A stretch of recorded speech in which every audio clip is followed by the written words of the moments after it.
Hi guys, kumusta? Nandito kami ngayon ni Ren sa Semaphore Beach. Ayun si Ren naglalakad po. So, itong Semaphore ay malapit lang po sa aming tinitirhan. It's only 20 minutes drive. Kaya kahit everyday nandito kami, okay lang. Mabilis na dahil meron na kaming sasakyan. Kahapon nandito rin kami ni Ren. Nag-walking din kami kasi dito yung Esplanade. Napakahaba nun. So, mula yan dito hanggang dun pa sa dulo. Sobrang haba talaga yan. Pag yung balikan, mahigit isang oras din. Kahapon naka isang oras kami na naglakad. So, ano yun? Bakit? Dulo sa dulo. And, yeah. Dito lang kami until the sun goes down. Ang ganda ng sunset dito kasi kitang-kita yung paglubog ng araw. And ang na-discover namin, kapag pala malapit ka sa tabing dagat, sobrang bilis lumubog ng araw. As in, nakita nyo, seconds lang, mamaya papakita ko sa inyo. Dahil ang lubog ng araw ay around 7:20 na, yan, 7:30.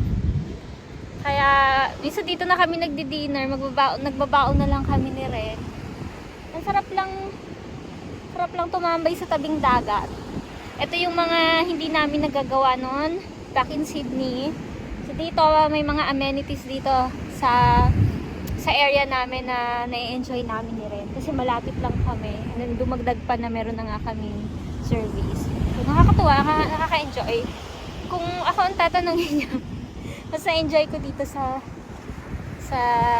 Adelaide kesa sa Sydney. Ito yung aming mga pit-pit. Dala-dala ko ng sarap tumambay dito. So kanina nag-walking na kami. Tapos nagpalit lang kami ng tsinelas. Kasi kanina naka-shoes pa kami. Asa na yun? Yun na si Ren. Hi! Lumalamig na. Mamaya ay mag-sunset na.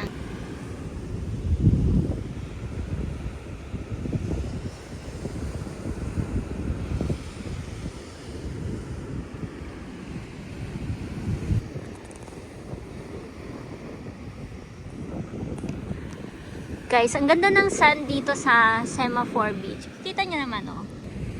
By the way, ay 7 o'clock na pala ng gabi.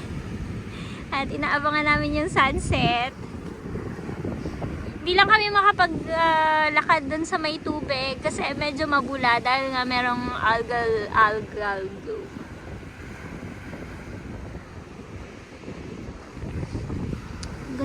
Ang ganda nung sunset.